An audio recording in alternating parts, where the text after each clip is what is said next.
and welcome to the FLOURISH Podcast, where we at the Palouse Conservation District interview farmers, ranchers, and researchers on topics in conservation agriculture.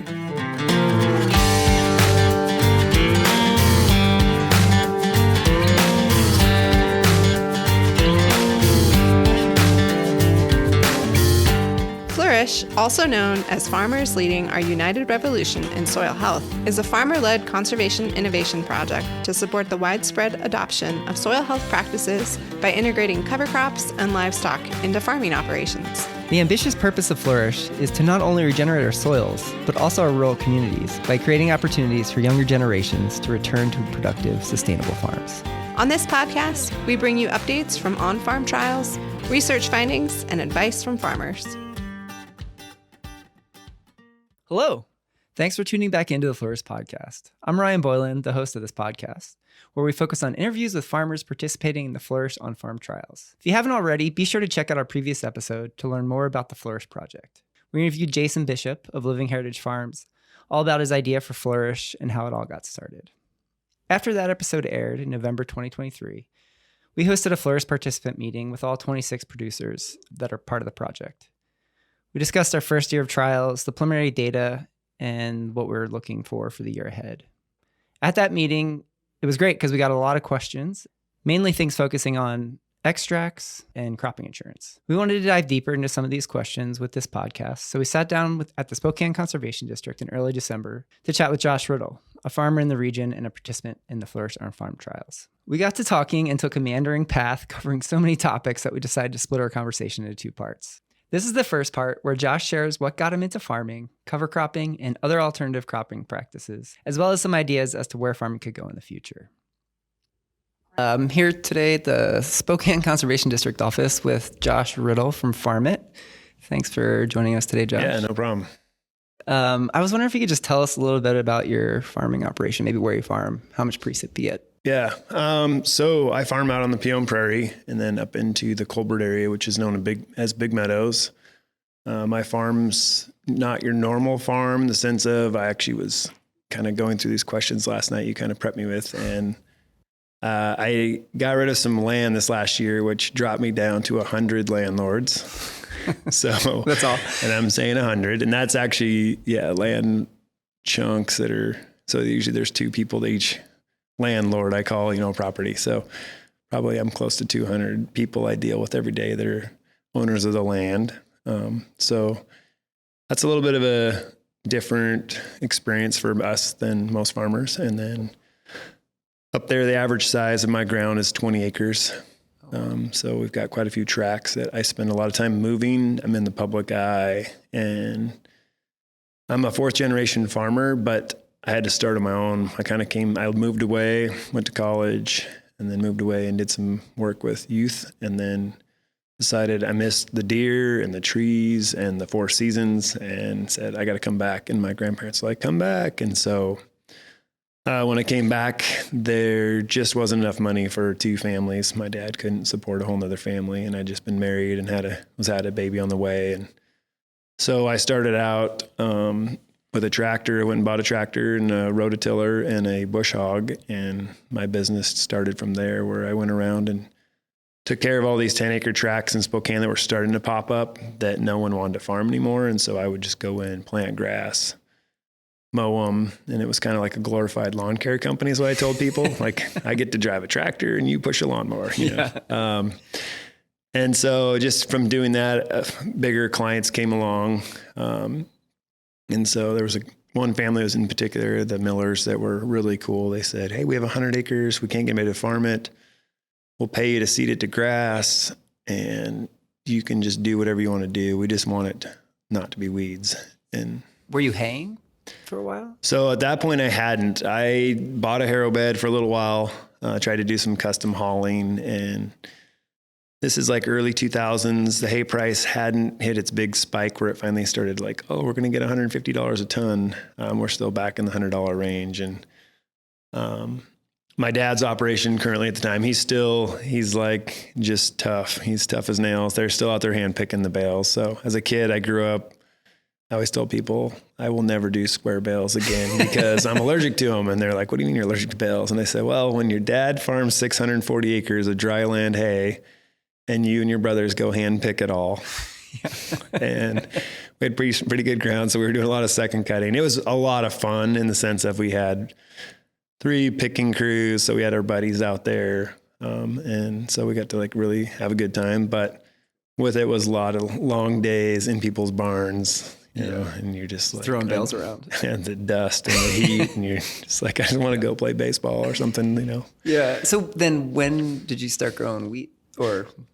So back to the Miller family, kind of the concept was talking to some of the farmers out there that were farming on the prairie where like, we don't want to farm those, but I don't know how you're going to make any money, kid. You should just charge people. And I was like, oh, I can't do that. And so talking with John Miller was his name, and he's a pretty successful businessman in town. He said, you should just, you know, see if they'll do it, let you do it for free and see what happens. And so I just started picking up ground. He actually had a swather there at the time. We had one too. And he said, here, just use this. And it was kind of a funny start, but I owe a lot of it to that guy. He just, he would look at me and say, keep going, keep going. And so now, granted, he had horrible ground.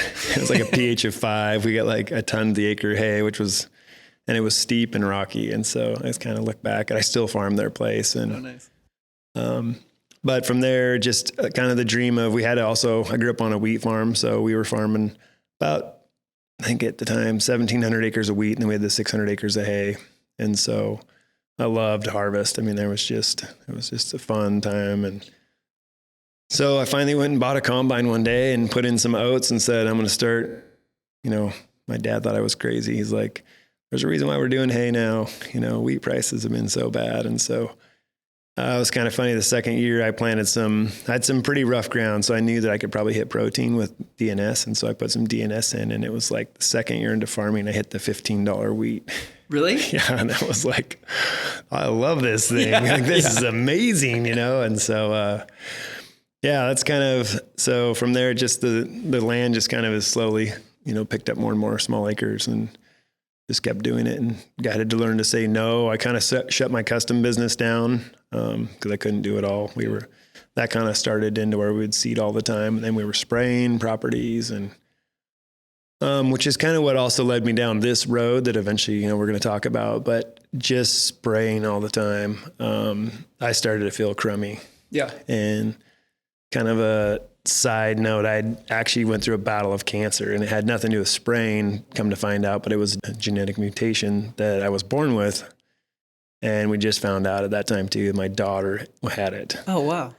And so, thankfully my families are huge. My mom and dad's families are both families of 8 kids. Mm-hmm. And usually this disease like goes back, you know, they go, oh no, so-and-so's got it. And it was kind of a answer to prayer, just saying, you're the mutant. Yeah. So, but with that, I started to realize like, okay, some of these sprays I can't do anymore. I can't spray gramox anymore. I sprayed a lot of hay fields, and I was like, this stuff is not good. Yeah. And so that led me down kind of the road of like, how do we farm a little cleaner? It was easier to go hay. You saw perennials, but I didn't love hay like I do wheat, like just growing something that year and peas and lentils and triticale. And I remember growing triticale out there, and everybody's like, what is that? You know, what does that word even mean? You know, it's like, actually, I don't really know either, but it sounds cool, and I think I'm going to try it. So cool. And then, so I don't know if I'm getting too far off a tangent. No, that's great. It's a really good segue, actually. So part of the show or podcast is to interview folks that are participating in the Flourish Project, which again is just farmers leading our United Revolution in soil health. And I'm just interested as to why you wanted to join, and then maybe could get into like some of the motivations for moving that direction. Yeah. So Jason, who had on your last podcast, got me to join because he said, hey, can you write in why you're using cover crops? And kind of back that up a little bit. Jason, I met at the Joel Salatin conference here in Spokane. Oh, nice. And so just randomness. There was a guy named Denver Black and Chris Eckhart, who, you know Chris. And Chris is a farmer up in Deer Park, and him and I kind of gone round and round. And so Jason asked us to write for this. And I think the first round that you guys didn't get it. And then the second round, I don't even remember what I wrote or why I did it or wanted to do it. The only reason I did cover crops is I thought they were cool looking. There was a little bit of soil health, but I couldn't see like this 50 bushel gain on my weed. And I didn't have a yield monitor when I first started doing them 10, 15 years ago, like where I'd say, oh, I got 5 bushel more. I didn't. Yeah, no idea. Can't visually see that. Yeah. So, and it was just for fun, just like, oh, I throw some sunflowers in there and these radishes, see how big they get. Yeah. So that's kind of why I joined. And then talking with Jason, he said, you guys got the grant. It's a grant, right? Yeah. Okay. Yeah. That's how much I actually know. Sorry. No, it's good. Yeah. I had been, and so I was like, what's going on? What's it look like? And he's like, oh, it's going to be great. Like I don't know if I should say this, like there's no rules, but like you can plant whatever you want. And so Jason knows I've tried doing some other programs, and with some of my progressive ideas, like it got me kicked out of some NRCS contracts, and there was some pain there that I was like, I don't know if I'm ever going to sign up for another free money grant project, anything. Yeah, there can definitely be a lot of sideboards, but that was one of the motivations, and Jason like pushing just to be like, yeah, we should just let the farmers do what they can do. Yeah. So you're right. There are some rules.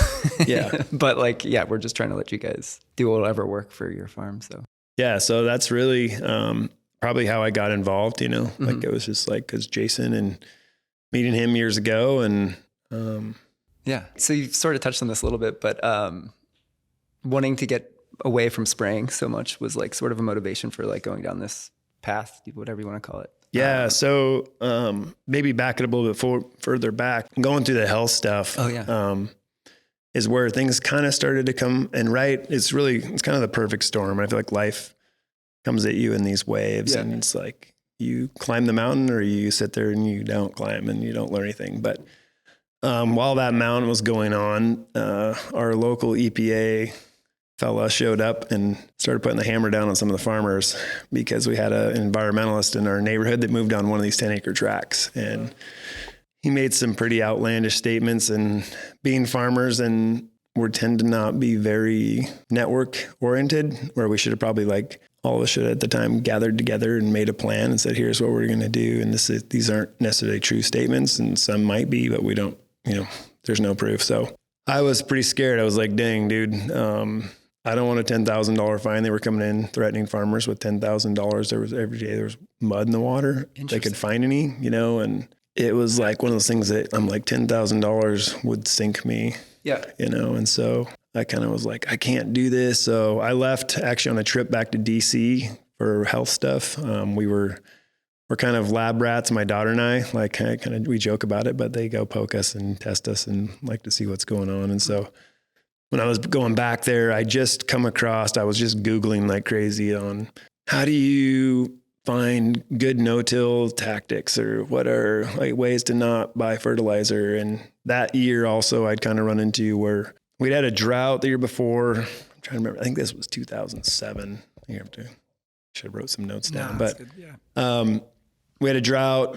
The crops weren't great. And I was like, man, I don't know. I don't know if I want to buy all this fertilizer. So we used a bunch of gypsum, and I'd been reading articles about gypsum and calcium, and plants need calcium. And the year prior, I had 400 acres of wheat just go flat. And I was like, it was a storm that came in, 2 inches, blew 30 miles an hour sideways, knocked it over. We had really nice looking crop, but it just flattened it. And I was like, I gotta figure out how to make these plants stronger. Like, what is it? Like you heard of, I think it's Norman Borlaug. Yeah. So he shrunk wheat down. Oh, right. Yeah. WSU guy. Yeah. Dwarf wheat varieties. Yeah. So I was looking in, and so I was like, calcium is like what plants need to make stronger stems. And I was like, so let's try gyp. And so I went out and gypped 600 acres that year, and I didn't fertilize. I just used gypsum, and I raised the same crop I did the year before. And I was like, whoa, what the heck?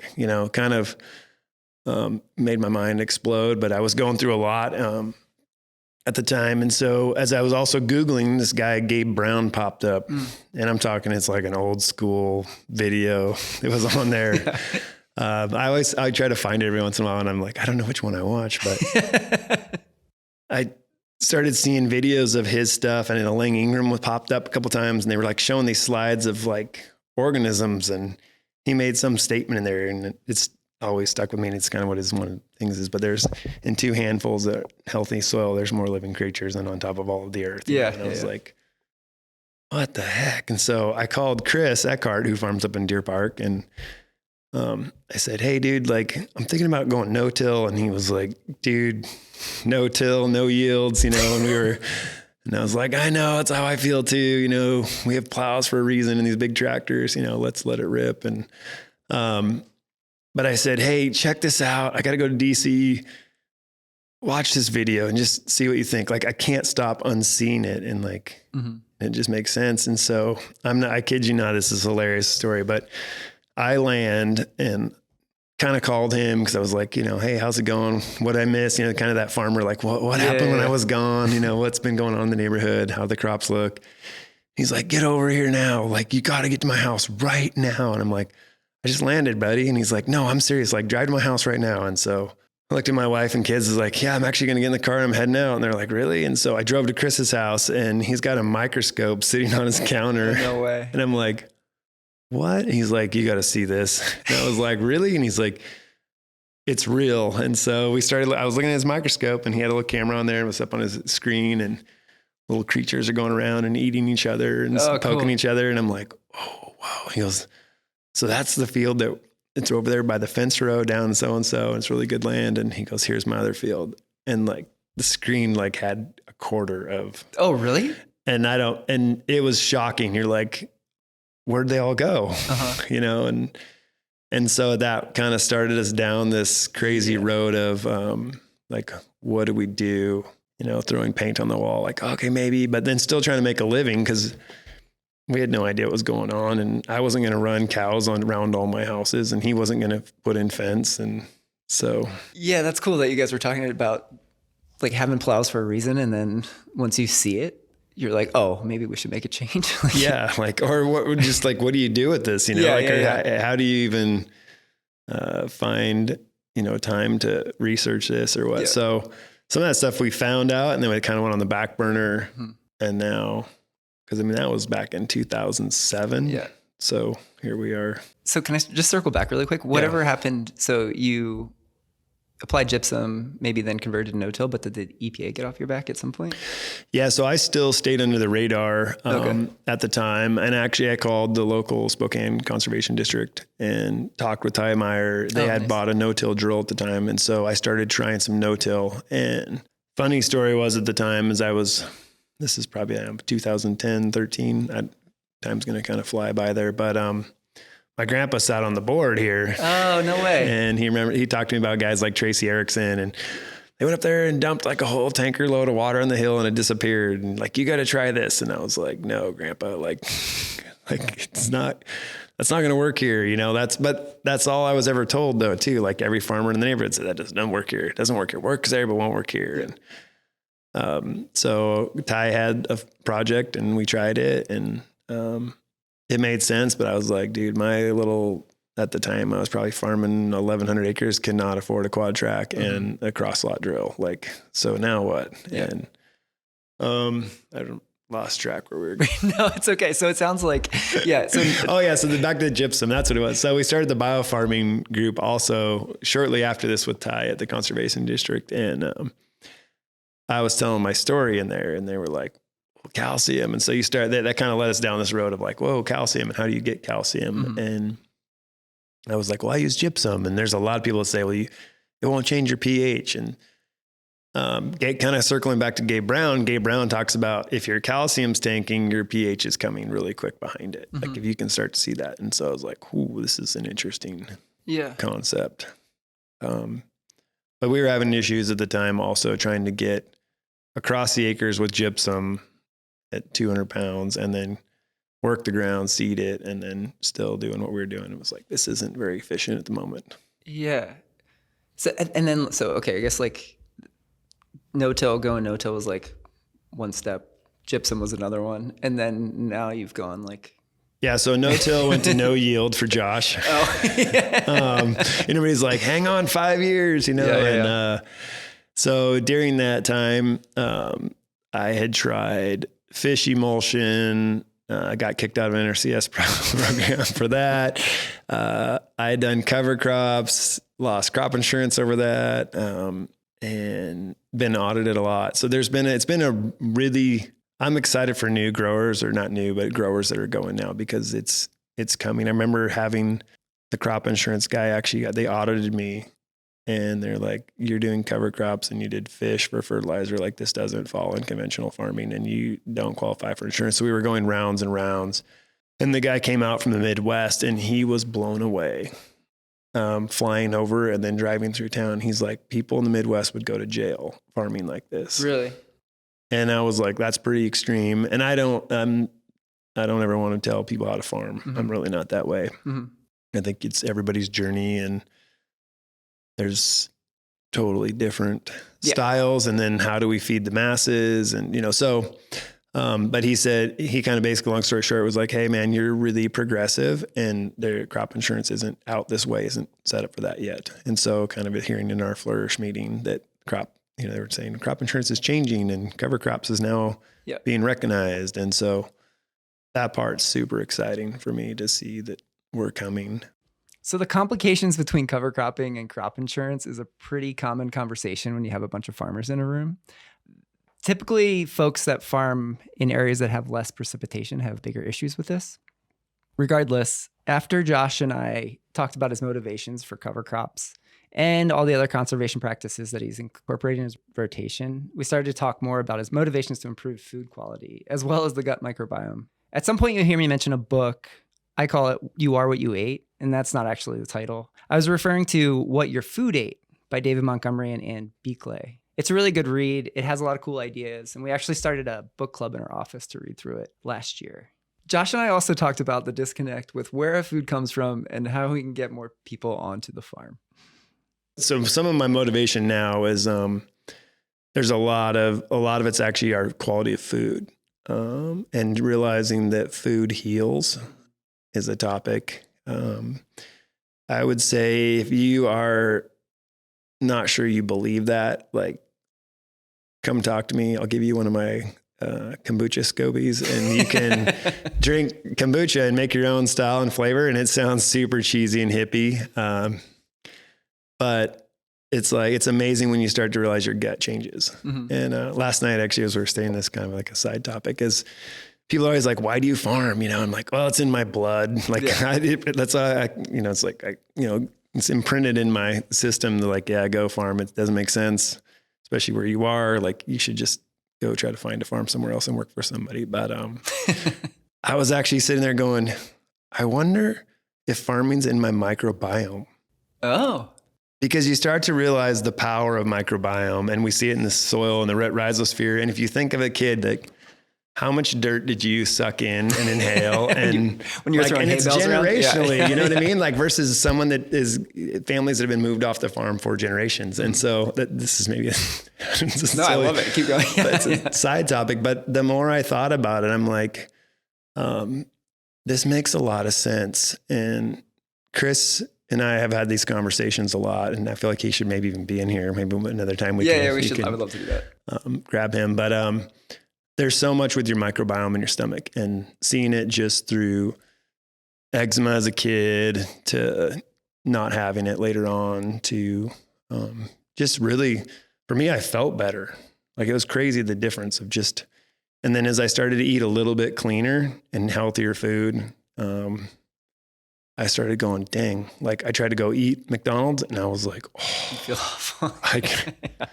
Why would I do this to myself? Like, people can do this, but we can change our gut biome, to handle that stuff. We evolve. And so I think there is some science behind it too. Cause David Montgomery wrote that book, You Are What You Ate. I don't know if I recognize what you're talking. Yeah. Yeah. And they talk a ton about like soil microbiome and like gut microbiome and how they are kind of linked together.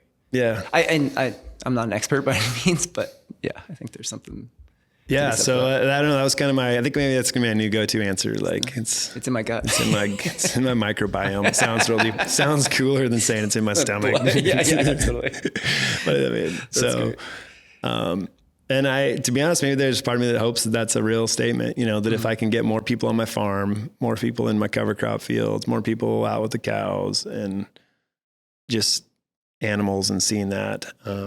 I was fortunate enough, kind of back up a little bit too, is my great grandpa on our farm actually had all of the fifth graders in Spokane used to tour our farm as part of a school. Then they went to my grandpa, and then there was like a little window where they quit having that happen. And then my dad started doing it. So I grew up with all the third graders in Spokane coming out and touring our farm. Yeah, that's cool. And seeing now, even just, but back then, just being blown away that kids would show up and they would want to sit in the front yard and just touch the dog and play with the dog. And then having a teacher like you're trying to do this tour and like, they won't come over here. And then just leave them alone. The kid's never pet a dog in his life. And you're like, this is in Spokane, Washington, which I have thought of was pretty rural still, small town. And there's kids that have never pet a dog, let alone a chicken. You know, we'd have the little baby chicks saying, this is gonna be a chicken nugget, or where does your food come from? And their answer was always the grocery store. Well, who makes the food?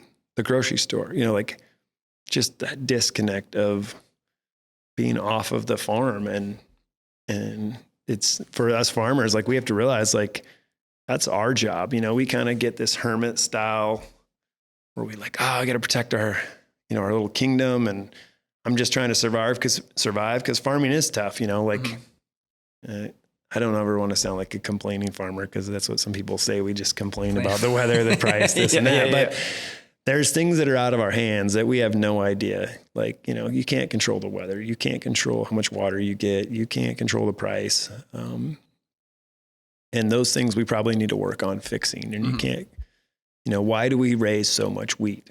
Why are we raising this much wheat? And then we import wheat from Canada. And not to get on these tangents, but like we just brought wheat into our country. Like, is it because it's the variety? I'm sure that we can figure out how to raise that variety. And not to say that anything's bad about Canada, but, you know, it's like, well, if we have this problem with wheat price being absolutely horrible right now, you know, why are we raising this many acres? What if we create our own supply and demand as farmers and come together and talk about like flourish, you know, like, hey, let's put half of the acres into wheat, into cover crops.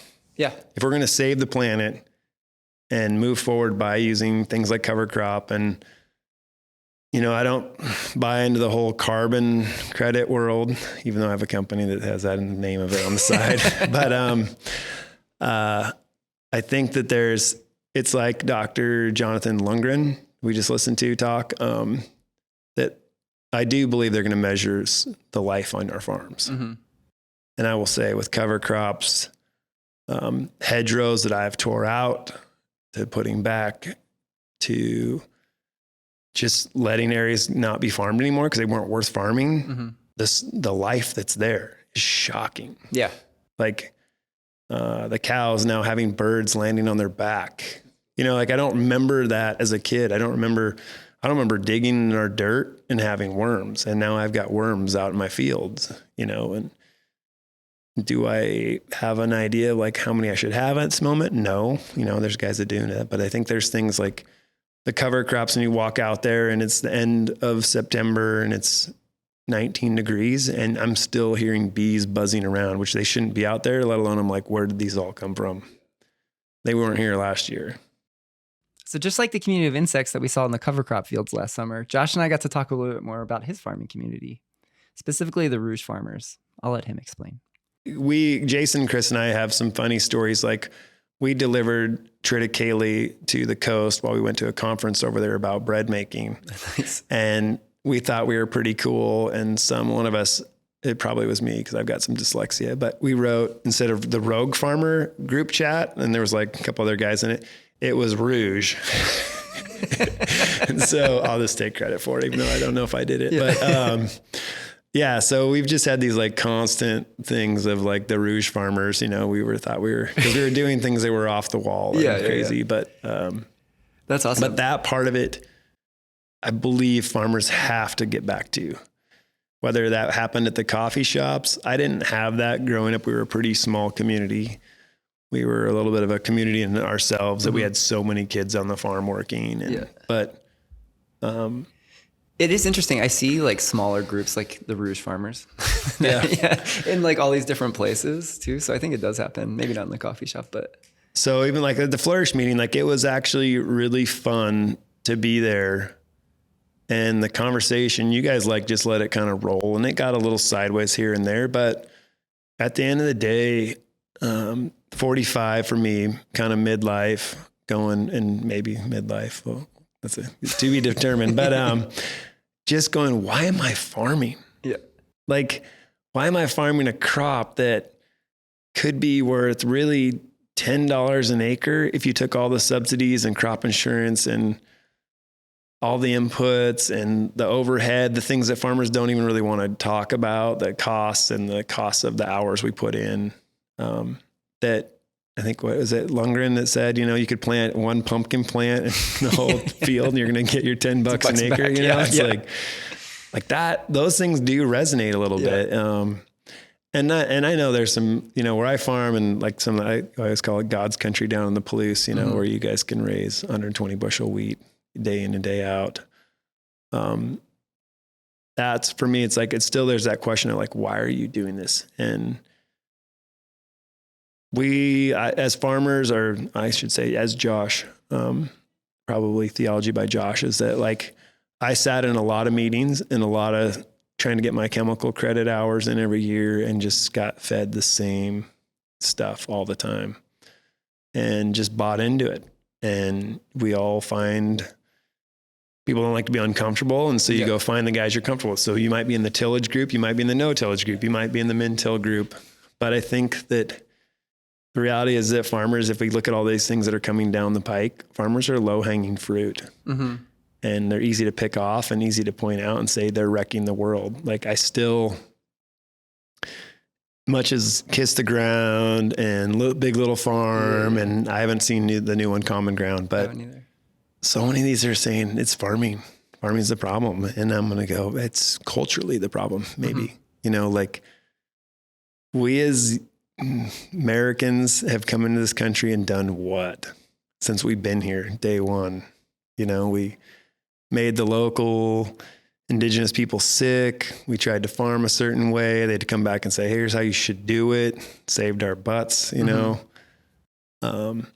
And not to get on a totally wild tangent there, but I think there's some things like culturally, it's not just farming, it's our culture, you know, like we put these cities together and. Yeah. And you're not the only person that I've talked to that says we need to like get people connected to know where their food's coming from. I've had so many people say that to me actually. And they're like, oh, well, let's put up signs. And I'm like, I don't know if signs is just the way to do it. But like you were talking about earlier, having those kids come to the farm and like actually connect to something, they'll probably remember that forever. Yeah, I was actually 2 days ago, I was reading some, kind of just going through this theme of like, why am I farming, or how do I farm? What's the Bible say about farming, or what's this say about that? And one of the things in the Bible is kind of funny is they were saying when you fallow, you leave that crop out there and it's for like the poor and the beasts. Oh, interesting. Of the earth, you know, and like that's one idea, but like I thought, how cool would that be? Like if every 7 years my cover crop on this rotation is designed for people to come, and I don't care if they roll around in it, pick it, take sunflowers, take radishes, go make some, you know, like one of the jokes is we made radish bacon, you know, like that was like a whole daikon radish bacon's like a thing of like not eat meat. Like I go make some daikon radishes for you non-meat eaters, you know, like, but if you actually designed your cover crop to like give away or just be an educational, whether it's, the farmer doesn't have to be there to do the education. Like if you're not an upfront guy and you don't want to be in public, like, hey, like your local conservation district or the local school, find the local school teacher that would geek out on this. Or maybe there's some grad students that like, hey, need a project for the summer. And it's like, okay, take people on these cover crop fields. Yeah. Like, We get approached by grad students all the time. Yeah. Really good idea. Can we shift gears a little bit? Yeah. Sorry. No, it's too many. This is amazing. So minimizing pesticides was like one of the goals, and addressing compaction. And then it sounds like maybe you want to minimize other synthetic inputs, like any other fertilizers. And so as I look at a lot of the bottom line and you start crunching numbers, you know, does it make sense to put 60 units of N down? And then when I do put 60 units of N down, I'm now spraying for rust, being told I should probably put a micronutrient treatment down, or if I use this herbicide, you should follow it up with these. And then that has led me down to probably where we're going to go, the road of extracts. Mm-hmm. How do you farm without that? How do you wean off of it? And I can tell you firsthand, and so can all the local farmers and the Rouge farmers and my field men, that if you want to shoot yourself in the foot with a shotgun, do what Josh did. So yeah, because trying to go back to fish and that, I thought, okay, I'm all in, and that's kind of my style. Is I just get so pumped about something that I want to carry the world with me and tell everybody about, like, this is going to be the best thing ever. And there was some big crash and burns with going fish, and now knowing what I know when I say fish, but it was with sea minerals, fish, biologicals in there. I dampened off a field of canola, about 300 acres, came up, got about 2 inches tall, and then just rotted off. Oh no. Had crop yields that were nowhere near they should be, like just embarrassment. Were you just experimenting on it, or were you going like? I was like, I'm not doing this anymore. I'm not paying my local co-op for all that nitrogen. Mm-hmm. And I knew at the time that this is way healthier. Let alone it's like, this is like what we were doing back in the day. We were putting like fish in the furrow, and then you like, you're putting all these different things, sea minerals. I could just envision it, like as these cultures moved on and actually kind of researching Mayan soils, that this is pretty normal, bone meal and biochar, and trying to wrap your head around, like, I can't get biochar in my field. So, I got to try these other things. And so they were expensive. Mm-hmm. But I saw some things happen in those couple train wreck years where it was like worms came back on my farm pretty quickly. I didn't necessarily see it with no-till. I'd actually done back to some min-till, because we'd had some really wet years of the no-till, and we just tore them up with big ruts and getting stuck. I think the one year we got our sprayer stuck, I think it was 65 times trying to get between fertilizing, top dressing, and then spraying the fields. Like it was a miserable year so we'd gone back to some tillage, but the worms were there, and I was like, this is interesting. What were those things that you mentioned that you did learn from those train wreck years? That I had really had some wheat. So I did some trials, and my trials are pretty all or nothing. So to say I didn't have a field or like a check. Yeah.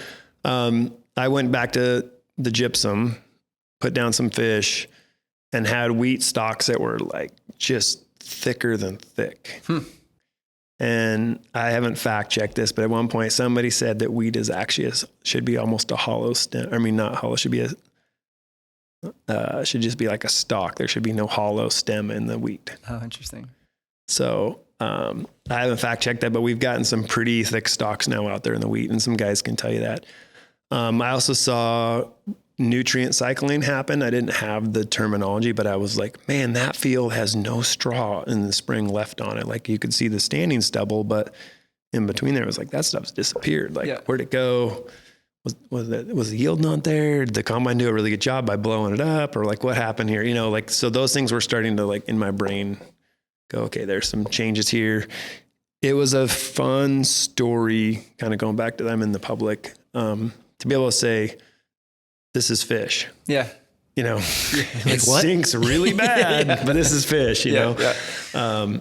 And there's things in farming, and this is probably hopefully just for farmers, but when we pull the hose off the sprayer, or we pull the hose off the seed drill, like, you lose liquid. Mm-hmm. And what is that pile that hits the ground? And when you're like, this is 100% safe, healthy. Yeah. It's not going to be a dead spot next year in the field. Those are things that, like, you can just go, okay, like, I can go home to this. My kids aren't going to get sick from this. The neighbor kids, the neighbor dogs. Yeah.